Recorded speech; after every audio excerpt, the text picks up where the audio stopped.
Aegon Targaryen had known many names in his youth, though the only one remembered across the centuries was Aegon the Conqueror. His conquests were etched into the bones of Westeros, his triumphs told and retold in every corner of the Seven Kingdoms. But among the oldest Targaryen records, preserved in vaults beneath Dragonstone and whispered about by maesters who never walked the halls of the Citadel, there was another tale rarely told in full.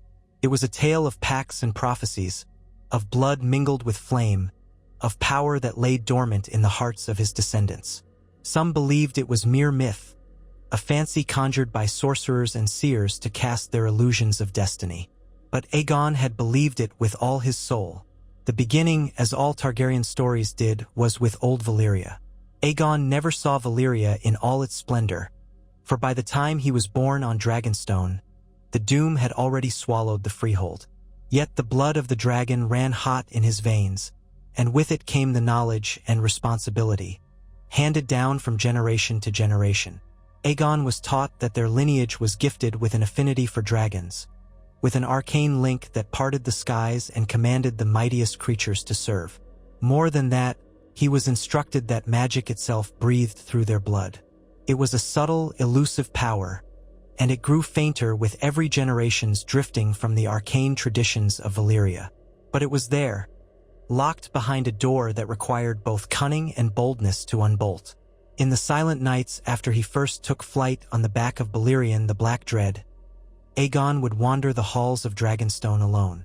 A hush would fall over the fortress as the wind whipped outside, and the waves crashed endlessly against the volcanic shores. By torchlight, within the library lined with Valyrian glyphs, the future conqueror would read the old scrolls, half-burned from the exodus that brought them out of Valyria before the doom. His mind would fill with everything from genealogies to arcane practices to riddles that seemed older than the world. It was in those scrolls he found the whispers of a vow once made, an oath to powers older than men. Those musty fragments did not speak plainly. They used cryptic, elliptical language about the blood of dragons and a great darkness that was the enemy of light. Yet something in them stoked an ember of conviction in Aegon's young heart. This vow, if one believed the legends, demanded that the Targaryen line remain unbroken and strong, ensuring that when the long night threatened the land anew, the bond between dragons and their riders would awake once more to defend the living. But the legends were quick to hint that if the line was diluted, if its vow was forsaken, the power that once flourished in Valyria would fade to nothing. Only by the marriage of kin to kin, by preserving the purity of Valyrian blood, could that chain be preserved. Otherwise, if the vow's demands were dishonored, doom would come in another form. Perhaps it was for that reason, as much as for conquest or destiny, that Aegon set his sights on Westeros. It is written in the annals that he gazed upon the painted table of Dragonstone and decided that the Seven Kingdoms must be united under his rule to avoid endless petty wars. But behind that ambition lay something deeper, a sense that the Targaryens had to stand above the squabbling lords, had to remain a singular power able to rise when the threat of the Great Other returned. Some say that was why Aegon never plundered the land as a conqueror might, that he sought not only dominion but also to shape Westeros into a realm that would endure. In forging the Iron Throne, he created a seat not merely for himself but for the Vow's keepers, an unbroken line that would carry the power of dragons into future ages. In those early years after his conquest, rumors reached him of prophecies haunting the woods of the north. The Starks had their own stories of White Walkers and an apocalyptic cold that once nearly consumed the world. Aegon, wise enough to understand that local myth often held grains of truth, paid heed. He commissioned scholars and quiet men to ride north, to listen in Winterfell's great hall, to speak with the crones in the mountain villages. Their murmurs returned with enough weight to trouble the newly crowned king of the Seven Kingdoms. The long night was no fable to the Northmen, but a memory. If it had happened once, could it happen again? Aegon's own half-deciphered scrolls suggested the answer was yes. And so he turned more fiercely than ever to the notion that the vow must be upheld, that the Targaryen line had to remain guardians against such a doom. He was no sorcerer, or if he was, he did not boast of it. Yet on the nights when Balerian's breathing rumbled through the caves beneath Dragonstone, when the sea was quietest and the moon hung high, Aegon would slip into a chamber deep below the fortress. There, it was said, the obsidian walls bore glyphs older than the Targaryens, relics from when the Valyrians first set foot on that black isle. He would kneel within a circle marked by molten lines of old, a circle that glowed dully under certain phases of the moon. None ever followed him there to see what words he might have spoken, or what ritual he enacted to seal the vow. The maesters rarely discussed it, and only scattered rumors among Targaryen loyalists told of the dragon pact that Aegon forged. One rumor claimed he cut his palm and pressed the blood to the obsidian, whispering something in High Valyrian. Another story suggested that he offered the newborn scales of a hatchling, dead or alive, it was unclear, to bind the lives of all Targaryens to the fate of dragons. But all the stories agreed on one thing. In that dark place, Aegon called upon the old magic of Valyria to ensure that as long as a Targaryen of true blood lived, the bond to dragons, and the duty to defend the realms of men, could be rekindled. He never spoke openly of that night, not to his sisters Visenya or Rhaenys, not even on his deathbed. But it was said that in his final moments, as the poison of age or a hidden sickness took him, he murmured, "We are bound to the flame the long night." And that was all. Visenya told none of her brother's last words, nor did Rhaenys, who had gone to dust long before him. Still, the rumor persisted like an echo, caught in the stone towers of the Red Keep that he had constructed. Time and generations washed away clarity. The vow, if it existed, became half legend, lost beneath the daily intrigues and politics of the Targaryen kings who followed. The line remained strong for a time.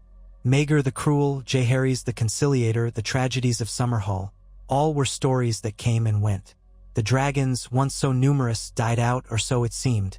Many speculated that the disappearance of dragons was a sign that the Targaryen magic had waned, perhaps that the vow was broken. Others whispered that even if the living dragons were gone, the vow might still lie dormant in Targaryen blood. Some felt comforted by the idea, as if the simple existence of a Targaryen on the Iron Throne was enough to keep the darkness at bay. Others were more cynical, believing that the old stories were just that, stories. Decades passed into centuries. The Targaryens rose and fell until the line was torn apart by the rebellion that stripped them of their kingdom, forced the last scions to flee across the narrow sea. If there was a vow, it slumbered under the ashes of House Targaryen, overshadowed by the wrath of Robert Baratheon and the jubilant new order that seized power in King's Landing. Before the rebellion, none had spoken of a secret conjuration laid down by Aegon the Conqueror. The victors' histories made no mention of it. The Targaryens themselves, scattered and in hiding, had weightier concerns than to speak of a half-forgotten legend. And yet, the land was not done with Targaryen blood. One babe had survived, smuggled away into the north, though even he did not know the truth of his heritage. Jon Snow grew up in Winterfell's austere halls. A bastard, so they called him, the son of Eddard Stark and some woman never named. His life was shaped by this uncertainty, this sorrow of being an outsider even in the only home he had ever known. But in his blood, unknown to him, pulsed the last living vestige of a centuries-old vow. So long as he breathed, the vow remained an ember that might one day spark again. But no one knew, neither Jon nor Ned Stark, nor the lords of the north. Even across the sea, the Targaryens who survived, Daenerys, Viserys, had no inkling that a piece of their story lived thousands of leagues away, disguised as a boy in a stark gray cloak. The world turned, the White Walkers stirred in the far north, yet the lords of Westeros bickered over crowns and petty feuds. Jon Snow took the black and went to the wall, never suspecting the cosmic significance of his choice. The stories of the Long Night had always fascinated him, but in the manner of a youth enthralled by myths of heroes and monsters, never suspecting he might have any part to play in them. He had heard the old tales, how the Night's Watch once stood against the White Walkers, how they safeguarded the realms of men. It was enough to fire his imagination. In his mind, he was simply a bastard looking for purpose, looking for a sense of belonging that Winterfell had not quite given him. Up on the wall, the wind howled differently. The cold was not simply a numbness on his skin. It felt alive, scuttling through the cracks in the old ice fortifications, whispering in a language he almost thought he could understand if he listened close enough. There, in the far north, the boundary between the everyday world and the realm of myth had always been thinner. Something ancient paced beyond that boundary, biding its time. Jon did not know it, but across centuries, Aegon's vow had been directed exactly to combat this force. And though magic had become a fading dream in the south, though the Targaryen name was reviled and broken, the vow was not undone. In the nights after Jon first joined the Watch, he dreamt of dragons. They were shapeless silhouettes, sometimes roaring with furnace-like breath, sometimes coiling through black skies lit by a red moon. They frightened him, yet he also felt comforted by their presence, as though they recognized him. Perhaps he dismissed it all as the typical fancy of a boy who had heard heroic tales. He told no one of these dreams, not Samwell Tarly, not Maester Aemon. It was only later, when the dire wolves began to howl at the gates and stories of the others filtered back from the haunted forest, that the unspoken tension began to coil in Jon's chest. Meanwhile, far to the south, Maester Aemon felt stirrings of the old knowledge. He was blind, so his reading of texts lay in memory rather than sight. Yet he recalled certain lines from the same sort of scrolls that once filled the libraries on Dragonstone. They mentioned something about the prince that was promised, about a lineage that would bind with dragons in the hour of greatest need. Aemon believed Daenerys Targaryen across the sea might be that figure, but he could not rid himself of doubts. There had been so many Targaryen pretenders, so many illusions. Yet if there was truth to Aegon's vow, if it indeed required Targaryen blood to unify with the power of dragons, then any living Targaryen carried that glimmer of possibility. What Aemon did not suspect was that the vow might be coiled within Jon Snow just as strongly as it was in Daenerys.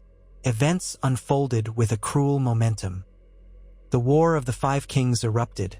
The Night's Watch found itself under siege from wildlings and the nascent threat of the White Walkers, and Daenerys hatched her dragons in the Red Waste.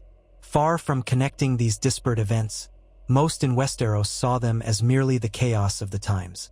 Even Jon, struggling to lead his brothers in black, never guessed that each step he took was drawing him closer to a fate older than House Stark itself. He did know that something had awakened beyond the wall, a horde of ice and death that marched without pity. He could feel it in his bones, more keenly than his sworn brothers. Where they felt dread or fear, Jon felt a deeper certainty. It was as if he had always known, on some unspoken level, that this terror would come again. His direwolf, Ghost, seemed to share the same wariness. Ghost often stood at the ramparts, gazing out into the endless snows, ears pricked, hackles half-raised. Jon occasionally placed a hand on the wolf's back, feeling the silent tension in those strong muscles, the thrumming of an awareness that went beyond normal senses. He felt protective of the realm, of the very land, in a way he found hard to express. It was more than duty. It was a fierceness as old as the first men's pacts with the children of the forest and older still than the Targaryen conquest. There were nights when the wind at Castle Black would stir around Jon, ruffling his hair like an invisible hand, and though his breath plumed white, he would feel a warmth against his chest. Sometimes, a faint heat seemed to trickle through his veins. He assumed it was his own body's reaction to the freezing cold, but it was different somehow, like an ember glowing in the pit of a hearth, refusing to be snuffed out even by the winds of the far north. When he ventured beyond the wall, the presence of that warmth grew. He found himself able to endure the relentless chill far longer than his companions. He might be half frozen on the outside, but inwardly something smoldered. He did not realize he was fulfilling an ancient design, stepping into the role that had been shaped for him centuries ago. He only thought of survival, of protecting his friends, of doing his duty. Even the moment he slew the White in the haunted castle, Longclaw shining with the reflection of torchlight, seemed only half real. The creature's eyes gleamed blue in the darkness, and it moved with the unnatural swiftness of all the undead. Despite himself, Jon fought with a boldness beyond any training. The vow that had slumbered in his blood flared. For a heartbeat, he felt as if a second presence guided his arm, an echo of all those Targaryens who had once wielded steel and flame to tame dragons and storms alike. The White fell, and the flicker of that presence receded. but it left him shaken, as though he'd glimpsed a piece of himself he had never known. He told no one. What words could he give to such a feeling? But at times, when he was alone in his cell or perched atop the icy heights of the wall, he remembered that moment. The vow remained a secret even to him. Secrecy wrapped its tendrils around every aspect of Jon's parentage. Eddard Stark's honorable lie had prevented Robert Baratheon from discovering Rhaegar Targaryen's son. To protect Jon, the truth was submerged, though it still lived in a handful of hearts, Howland Reed in the neck, perhaps Ashera Dane if she survived. But that was knowledge only, not the power. The power rested within Jon like a star waiting for the right constellation to ascend, waiting for the White Walkers to bring the cold that demanded the flame to rise and answer. Across the sea, Daenerys Targaryen began to harness her own bond with dragons. She was hailed as the mother of dragons, breaker of chains, forging her own path of conquest and liberation. Her existence was proof that the Targaryen lineage had not been extinguished, that some ancient magic of Valyria still flickered in the world.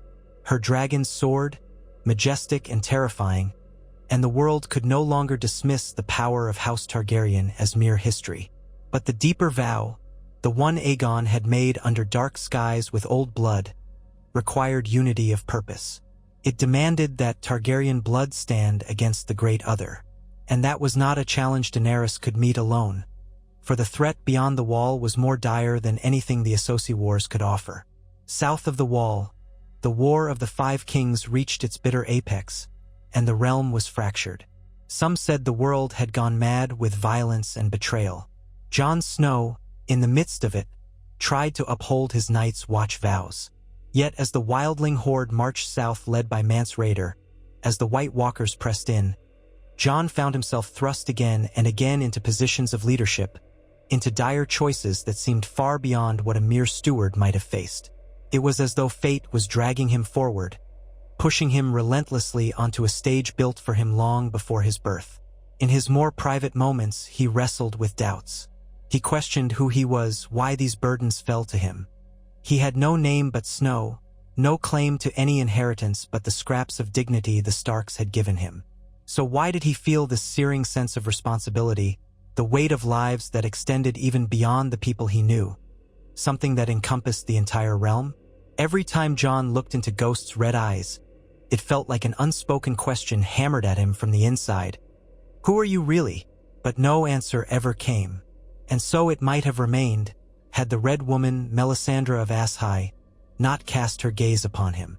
She, too, was an instrument of prophecy, though shaped by her own illusions and devotions to Lawler, the Lord of Light. She sensed power in Jon, a curious mixture of ice and fire, but she only named it in the ways she understood. Azor Ahai reborn, the prince that was promised. She saw glimpses of a sword burning red in her flames, a sword that might stand against the darkness. Jon scoffed at such talk. He had enough to worry about without playing the hero of some foreign religion. But the seeds of revelation had been planted, and the vow within him stirred, as if awakening in response to Melisandre's prophecy. It was not a clean or simple unveiling. Blood had to be spilled, trust had to be shattered, and the living had to learn the face of death. Jon was betrayed by his own brothers, murdered in a swirl of knives and haunted words. Yet death was not his end. Through sorcery, through Melisandre's rituals, he came back. When he gasped his first breath after that darkness, the vow in his blood roared to life. Perhaps, in that moment, the shade of Aegon the Conqueror stood behind him, pressing a phantom hand to the newly healed wound on Jon's chest, telling him to rise, to stand, to do what the vow demanded. Jon awoke lost, changed, but breathing. The vow was no longer dormant. It coursed through his veins with every beat of his resurrected heart. He emerged from that tent where Melisandre had attempted her rituals, eyes filled with the shock of returning from oblivion. The men around him stared as if he were some myth come to life, half terrified, half awed. Jon stumbled forward, uncertain on his feet. He felt as if the world itself had shifted, like he was standing on unfamiliar land even though the courtyard was the same as ever. Ghost trotted to his side, tail low, whining softly, and Jon crouched to press his forehead against the wolf's. In that moment, everything that had been swirling inside him settled into a grim resolution. This was not the time to question or falter. This was the time to act. From that day on, a change took hold in Jon. He carried the memory of his death with him, but more than that, he felt a subtle vigor. Where once he had been merely the bastard of Winterfell, he now felt the intangible presence of something older, a tether to the ancient will that Aegon had woven. He could not name it, but in the presence of the White Walkers and the writhing corpses they raised, he felt a power coil in his soul. When he took up Longclaw, it no longer felt simply like Valyrian steel in his hands. It felt like an extension of himself, as though the steel recognized him. In the forging of Valyrian blades, there were legends of bloodbinding and spells hammered into the metal. Had the vow Aegon forged awakened in the steel as well? Or was it merely Jon's imagination? He could not be sure, but neither could he deny that in battle, Longclaw's weight was as comfortable as breathing. The war for the dawn approached, that unstoppable confrontation with the armies of the dead. Daenerys Targaryen landed in Westeros at last, her dragons swirling through the skies, their roars echoing from the mountaintops. King's Landing watched anxiously, and the lords of Westeros scrambled to choose sides or preserve their own corners of power. Meanwhile, the White Walkers advanced, unstoppable, terrifying, bringing with them an endless winter. It was only through tremendous risk and desperate alliances that Jon managed to persuade Daenerys of the real threat. She had to see the army of the dead for herself, had to face the chilling aura of the Night King.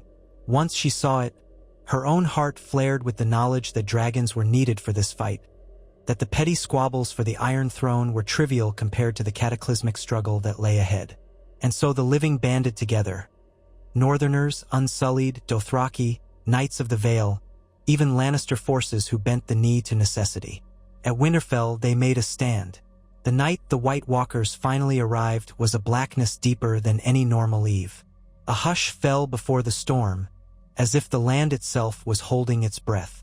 Fires flickered upon the ramparts, and men and women alike stood with trembling hearts, glancing at one another. Many suspected they were about to witness the end of the world. Jon paced the battlements, face grim, shoulders tense. He could hear Daenerys's dragons screech in the sky above, and beyond that, a deafening silence. Ghost prowled at his side, occasionally lifting his muzzle to let out a low growl. Snow drifted across the courtyard, and torches flickered out in the frigid wind. Jon felt that familiar warmth spark inside him, the same warmth that had kept him alive beyond the wall. It was stronger than ever now, pulsing through his limbs. He drew Longclaw, and the steel glinted in the wavering light. The vow rattled in the back of his mind, a silent oath that he had never consciously spoken. He only knew that, somehow, this was the moment everything had led to. Aegon's conquest, the dragons in Old Valyria, the forging of the Iron Throne, the fall of the Targaryens, the secrets Ned Stark kept.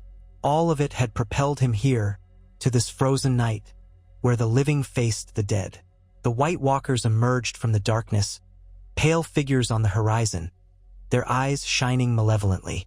Around them shuffled whites in staggering hordes, an endless tide of once-living flesh now in thrall to an ancient evil. The defenders braced themselves. Daenerys soared overhead on Drogon, the dragon's roar slicing through the hush. "Dracarys!" she cried, and a torrent of flame lit the sky like a second sunrise. The front ranks of the undead ignited, bones crackling, flesh sloughing away in the conflagration. But still they came, surging forward, unstoppable. Jon bellowed for the archers to loose, for the shields to lock, for the lines to hold. Arrows streaked the night sky, many tipped with dragonglass. Each shot a faint spark of hope. When the armies collided, the clangor and shrieks were unlike anything the North had heard in centuries. Swords rang, men cried out, the undead hissed and shrieked. Jon found himself amid a chaotic melee, Longclaw slicing through white after white, its Valyrian edge biting easily into cold flesh. Around him, men died. Women, too, Dothraki screamers and Knights of the Vale alike, all torn apart by the relentless undead. Flashes of dragonfire ripped through the darkness, but the Night King pressed ever nearer. The cold in the air turned savage, so intense that frost gathered on steel and flickered on eyebrows and beards. The living fought with desperate valor, yet despair loomed. Jon, battered by waves of attackers, felt something deep within him call out, searching for the power that had brought him back from death, that guided his arm in the face of horror. In that instant, he swore silently to himself a vow older than the one he had taken at the wall, older than the vows any lord might speak. His vow was to life itself, to protect the realm of men from the endless night. The vow answered. The warmth in his blood burst into a blaze, and a fierce clarity flooded his thoughts. He did not see the battlefield in the same way anymore. He saw the swirling energies of life and death, saw how the White Walkers commanded cold so absolute it was almost a living thing, saw the blazing pulses of the defenders. He smelled the reek of open graves and frozen fear. Time slowed, just enough that he could move with uncanny precision, striking down foe after foe. His breath plumed in ragged gasps, but the freezing air no longer numbed him. He felt the fire within. Some said that night they glimpsed a glow in his eyes, a reflection of the flames, though it might have been only the reflection of dragonfire. Others claimed his blade shone with a pale aura as if lit from within, but that could have been the moon's reflection on Valyrian steel. Whatever the truth, Jon carved a path through the undead, heading for the Night King, that silent figure at the epicenter of the storm. He reached an open space amidst the carnage, panting, covered in the gore of the wights he had hewn. Beyond him, the Night King stood with an otherworldly stillness, ice sword in hand. Jon raised long claw, the echoes of Aegon's vow surging in his veins. If it was the will of the Lord of Light, or the old gods, or the vow of Aegon the Conqueror, he knew not. He only knew this was the battle that mattered. He charged, and their blades met, ice against Valyrian steel. Sparks leapt from the contact, bright against the blackness. The Night King's unnatural strength nearly drove Jon to his knees. Jon pressed back, teeth bared. He could feel the monstrous chill flowing from the White Walker's blade, as if it wanted to entomb him in ice. But something older than that chill rose inside him, a fierce counterforce that would not yield. They clashed again. The Night King's expression remained eerily calm, but there was a flicker of surprise in those crystalline blue eyes. Jon fought with every ounce of skill and courage, long claw deflecting each strike. The creature was impossibly fast. Jon narrowly avoided being gutted more times than he could count, twisting and parrying in a dance of survival. The ring of steel was drowned out by the roar of battle around them. Dragonfire, dying screams, the relentless shuffle of countless wights. And then came a moment when the Night King's sword came in low, aimed for Jon's torso. Jon slammed Longclaw down, steel meeting ice in a bone-jarring impact. For an instant they locked there, blade to blade. Jon's muscles screamed in protest. He poured every shred of will into that clash, remembering every face he loved. His brothers of the Night's Watch, Arya and Sansa, Samwell Tarly, even the father he had lost. He thought of the living, of those too young to fight, huddled in crypts or in distant villages, entirely at the mercy of this inhuman foe if he failed. And as his arms shook, a raw cry tore from his throat. Longclaw flared in the gloom, a burst of white light dancing across its rippling steel, as if the vow of Aegon and the old magic of Valyria had awakened to answer his call. The Night King's sword cracked. The cold steel of ice shattered in a searing flash, and the force of it knocked the White Walker backward. Jon seized his chance, driving Longclaw forward. The tip speared the Night King's chest in a burst of glimmering shards. A terrible shriek rent the air, not a mortal sound but the final cry of a creature formed of ice and death. The Night King splintered into wisps of frost, dissolving like a nightmare at dawn. For a heartbeat, all the wights halted, as though robbed of the will that bound them. Then they collapsed in unison, piles of decaying limbs strewn across the churned snow. A hush descended on the battlefield. Fires still crackled, men and women still groaned in pain, but the undead host had fallen silent, defeated by the vow that lived in Jon's blood. by the bond that demanded a dragon's wrath answer the great other's cold. Whether one named it prophecy, magic, or the unstoppable thirst for life, it had prevailed. That night, in the aftermath, Jon stood amidst the devastation. Bodies, human and otherwise, littered Winterfell's fields. Torches bobbed in the darkness as survivors tended to the wounded, searching for any sign of living kin. Daenerys stood with her last surviving dragons perched on the parapets, their wings tattered, their scales smeared with blackened gore. Tyrion, battered and limping, looked upon the scene with wide, haunted eyes, while Ser Davos consoled the grieving. Jon felt only numbness at first. He could not quite believe what had transpired. Yet he was undeniably alive, heart thrumming with the final embers of that cosmic blaze. He raised his head to meet Daenerys's gaze. She had witnessed his stand, his impossible victory against the Night King. She saw something in him that she had not fully recognized before, some intangible majesty, a claim to more than the name Snow. Word would spread eventually. The truth of his parentage would emerge, and with it the question, who truly had the right to rule? But the people around them cared not for titles in that moment. They had survived the end of the world, or so it seemed, and that was enough. In the days that followed, while the living began the grim work of pyres for the dead, Jon slipped into a deep exhaustion. He slept long hours, plagued by dreams he could not remember. When he finally woke, he felt hollow, as if the fiery power that had sustained him were drifting away. Perhaps that was the price of wielding it. Or perhaps it was the vow receding, having fulfilled its purpose. He could not say, nor did he have time to dwell on such matters, for the realm was in ruins, and the living faced the daunting task of rebuilding. There was talk of a grand council, of negotiations for peace, of forging a new era after the Great War. Jon cared little for the politics. His thoughts drifted to the men and women who had died, the illusions shattered. He wondered if the vow that Aegon had bound to his blood would still guide him in days to come, or if its mission was complete. But an oath like that, forged in darkness to combat the long night, was not a simple thread that one snipped at will. It had become part of the tapestry of his being, woven into the very essence of House Targaryen's destiny. The knowledge weighed on him that the Targaryens had been shaped over centuries to stand against the cold. He and Daenerys were the culmination of that design. Their connection, now complicated by love, rivalry, conflicting claims, was an echo of that vow. The realm might not understand it, and many might oppose it, but the truth was that together they had awakened the power of dragons to defend the living. When peace finally loomed on the horizon, Jon made a solemn pilgrimage back to the crypts of Winterfell. The tombs, cold and dark, smelled of dust and stone. He carried no torch, letting only the faint light from the corridor guide his way.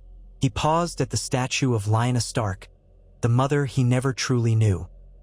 He recalled the words that Samwell Tarly had told him, of Rhaegar and Lyanna's secret marriage, of how Ned Stark had protected him from Robert's wrath.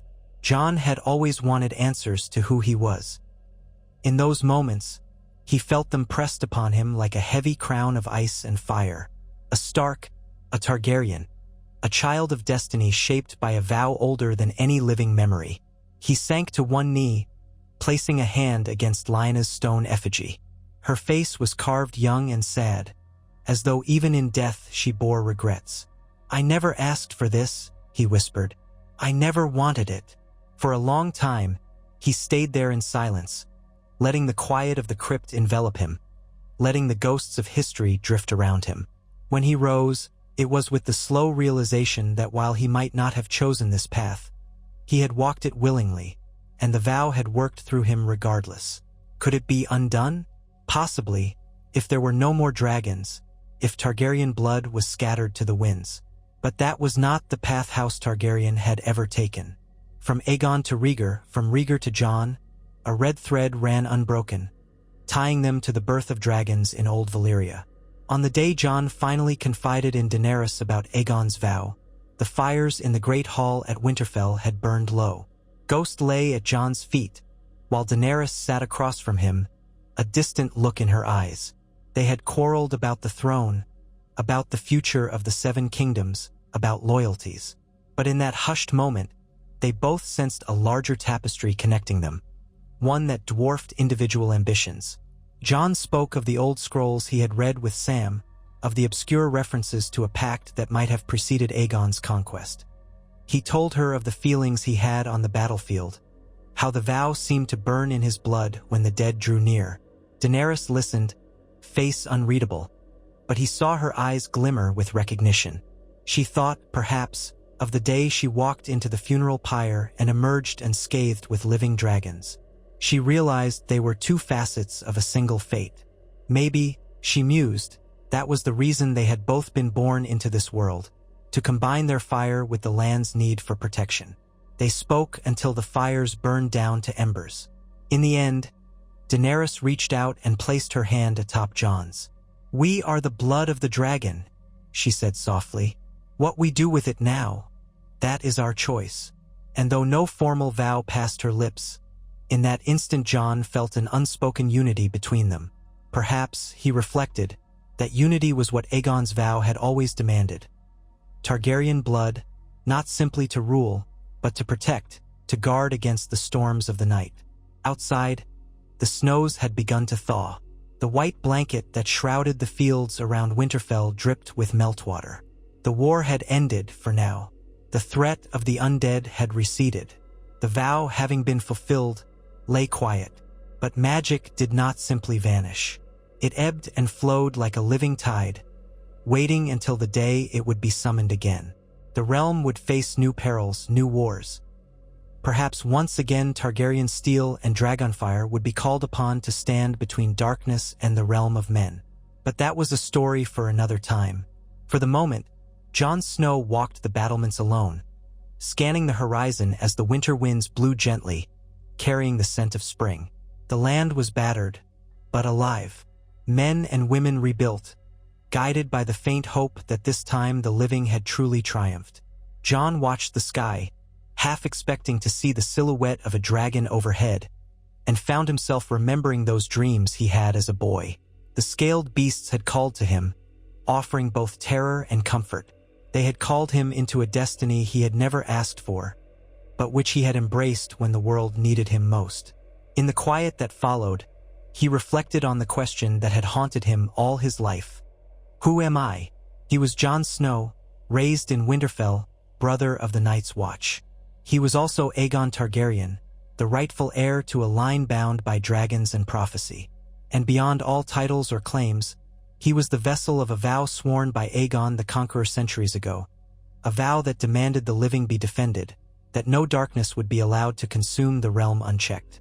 A vow that Aegon had woven into his blood, sealed by Valyrian sorcery in the deep halls of Dragonstone, that lay silent through generations, only to blaze to life when the White Walkers rose again.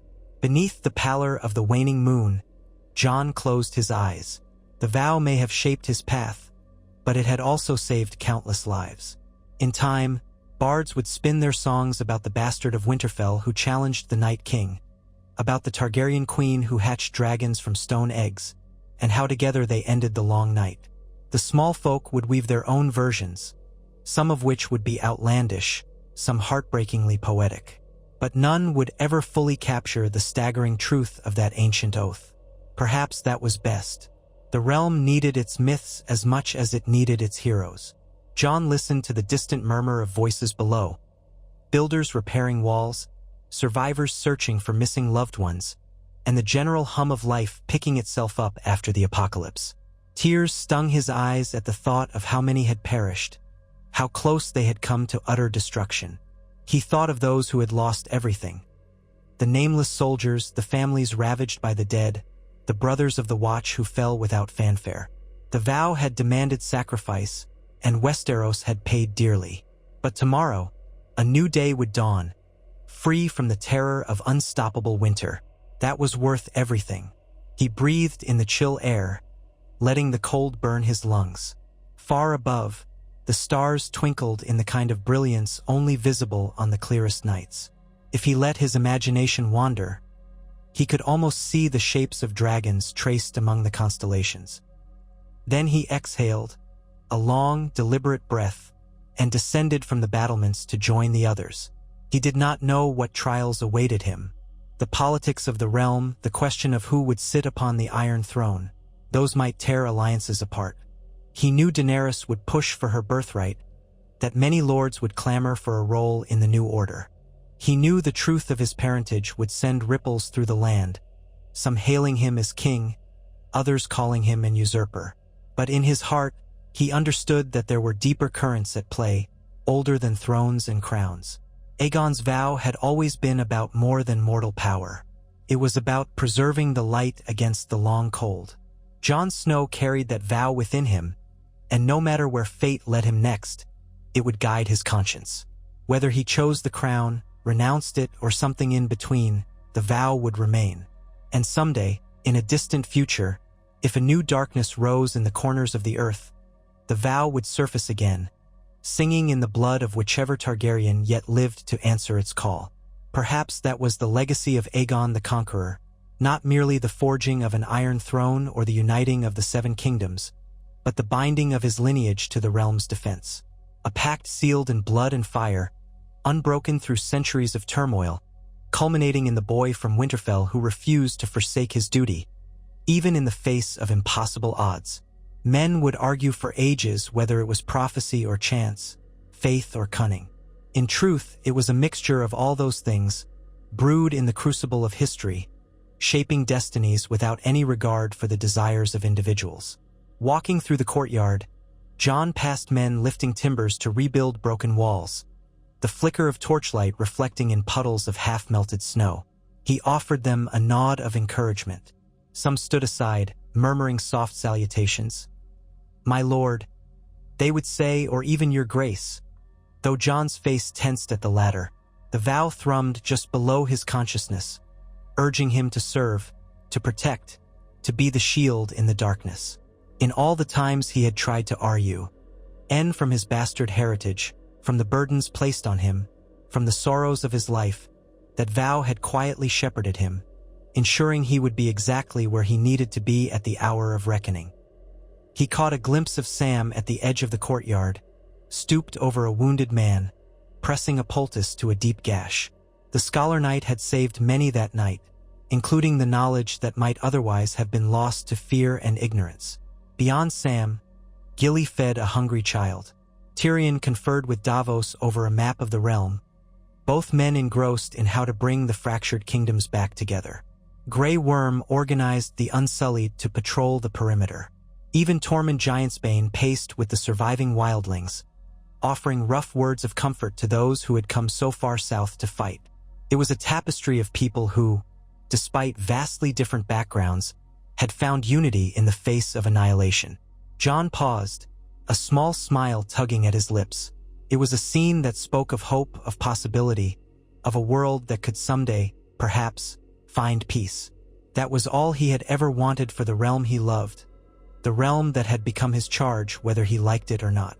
The vow, that intangible thread of destiny spun by Aegon Targaryen, had guided him here.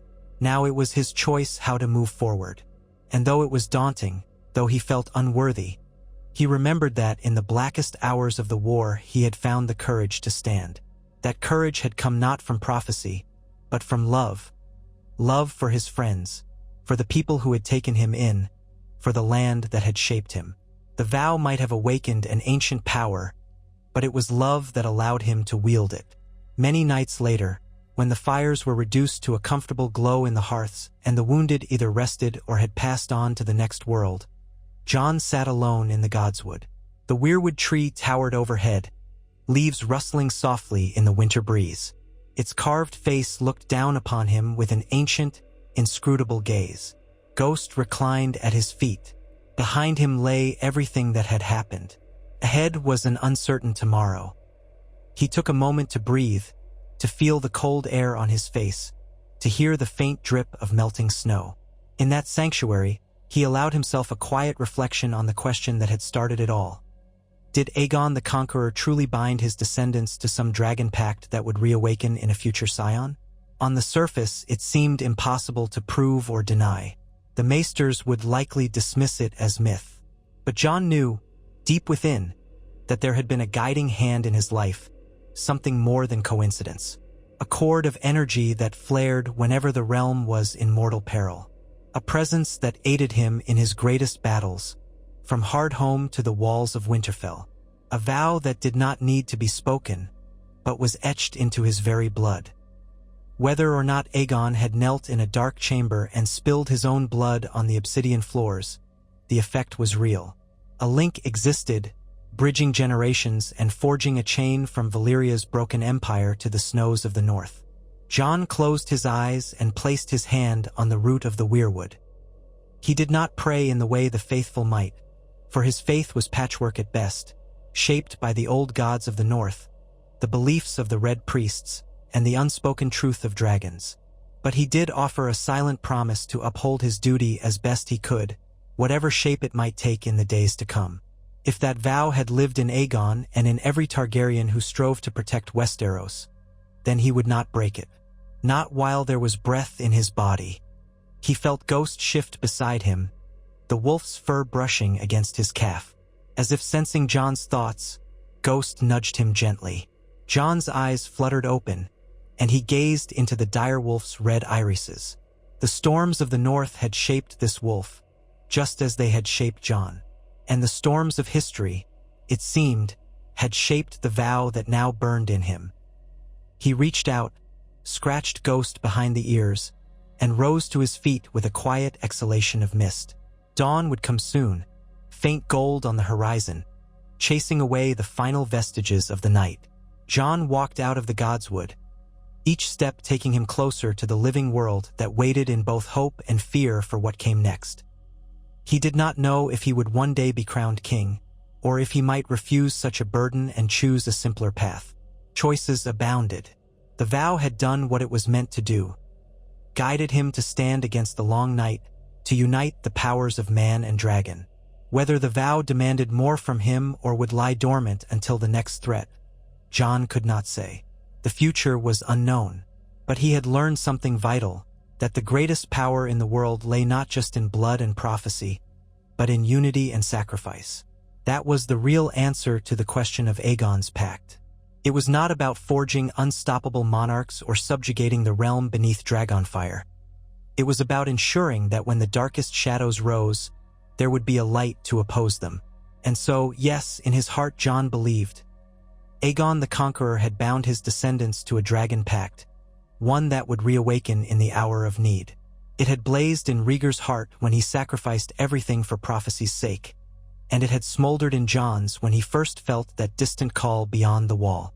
It was awakened fully the night he crossed blades with an ancient evil in the snows of Winterfell, fulfilling a destiny older than kingship, older than House Targaryen itself. In that fulfillment, Jon had discovered not only who he was, but why he was. If that knowledge had been granted to him only in the final dire struggle, so be it. Fate or the gods or magic seldom gave men easy answers. At the edge of the courtyard, he paused. Snow swirled lightly, carrying with it a hush that felt strangely peaceful. He turned his eyes skyward, half expecting to see a dragon or a portent. Yet all he saw was the dark sky turning faintly blue with the coming dawn, and he realized that was miracle enough. The dawn was no longer threatened by eternal night. It would rise and set in its rightful course, day after day, until the next challenge stirred. And when that day came, if House Targaryen still endured, the vow would rise once more, summoned by the blood of dragons. Jon Snow, Aegon Targaryen, smiled a small, bittersweet smile as he stepped into that uncertain sunrise. The realm was scarred, but alive. And somewhere, perhaps, the shade of Aegon the Conqueror watched from beyond mortal ken, content that his vow had not been broken. For centuries, it had slept like a hidden ember, waiting for the right moment to burst into flame and defend the 7 kingdoms from the cold. Now, with the world breathing anew, that flame would flicker on, quiet and unassuming, until it was needed again. Such is the nature of prophecies, of oaths sworn to invisible powers. They bind the future in ways no mortal can fully understand. The men and women of Westeros would rebuild their lives. New songs would be sung, new lords and ladies would rise and fall. but the memory of the long night, of the dead who walked, of the dragons that soared against them, would endure. And in that memory lay the truth, that some vows never break, no matter how many centuries slip by. Jon, at peace for the moment, resolved to face whatever the morrow brought, not as a reluctant pawn of fate, but as a man who had learned the cost of the vow and embraced it anyway. And if ever the long night came again, the vow would stir, and a dragon of Targaryen blood would stand against the dark, just as Aegon had once intended. Until then, the realm was his to protect and guide, to love and to heal. It was all that any man, prophecy or not, could hope to do. And so the story that began with the Conqueror's mysterious pact found its crescendo in Jon Snow. Whether or not the scribes and septons recognized it, whether the maesters believed or dismissed it as a fable, the truth was plain to all who stood upon those battered walls that night. A power older than kingship had woven Jon into this stand. And as dawn finally broke over the horizon, bathing the snow-covered fields in gold, Jon felt the hush lift from his spirit. Here, at last, was a new day, one that belonged to those who had survived and fought and bled. He walked on, footfalls echoing softly over cobblestone and frost, carrying within him the quiet certainty that the vow lived on, a silent guardian in the lineage of the dragon. Even if he lived out his remaining days in relative peace, even if the realm fell into petty squabbles again, that vow remained like a seed, waiting for the next season when it might be called upon. But for now, at the cusp of spring, the time of nightmares had passed, and the realm would have its respite. House Targaryen, in him and in Daenerys, had done what it was always meant to do: ride forth against the darkness, holding high the torch of dragonfire. Aegon would be content, and so would all the ancestors who had kept the flame alive through centuries of peril. Thus, did Aegon the Conqueror bind his descendants to a dragon pact that would reawaken in Jon Snow? In the realm of facts and citations, the answer might remain forever elusive, shrouded by lost scrolls and the denials of maesters who value logic over myth. But for Jon, for those who followed him into the jaws of the long night, there was no doubt. They had felt the ancient fire coursing through him. They had seen how his spirit refused to be extinguished, how he fought with a ferocity only paralleled by the greatest Targaryen conquerors. They bore witness to the dawn, and in witnessing, they found their answer. Yes, the vow was real, and so long as a child of the dragon walked the earth, Westeros would not stand alone against the grave and icy darkness that lurked beyond mortal sight. At sunrise, Jon emerged from Winterfell's gate to survey the wide fields once more. The broken bodies had been gathered for pyres, and the living gathered for a moment of mourning and reflection. He knew the cost had been high. He knew he bore the weight of every fallen comrade. But he also felt the vow within him pulse one last time, like a final, comforting presence. It whispered to him with a voice both ancient and new, "You have done your part. You have fulfilled the oath. The realm still stands, and the day belongs to the living." Jon let out a breath he hadn't realized he was holding. Hope glimmered on the edges of his sight, like the first flower breaking through late winter snow. If the realm was to be reborn, he would do his share to nurture it, whether that meant kneeling to a queen or taking up a crown of his own. He would not shirk the responsibility that came with his lineage, any more than he would deny the family that raised him. Bastard or prince, Stark or Targaryen, the vow did not distinguish. It only asked one thing: stand against the darkness no matter the cost. And stand he had. As the sun climbed higher and the warmth began to melt away the lingering frost, Jon lifted his gaze to the brightening sky, in silent thanks to a past he could barely comprehend and a future he could only hope to shape. Far above, the wind carried the faint echo of a dragon's roar, perhaps from Drogon, circling the skies in restless vigilance. Or perhaps it was only the sigh of a dying winter. Jon could not be sure, but in that moment, it felt like Aegon himself was watching, granting his blessing to the scion of his blood who had at last brought the vow to fruition.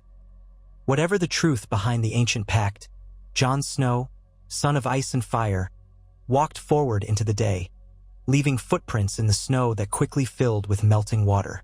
The vow within him, newly at rest, flickered like a warm coal in the center of his being. ready to burst back into flame whenever the realms of men might once again need a champion against the night. Until then, he would serve as best he could, guided by the lessons of the past and the promise of the future. For that is the legacy of Aegon's oath. A light in the darkness, a flame unquenched, a guardian standing watch until the end of time.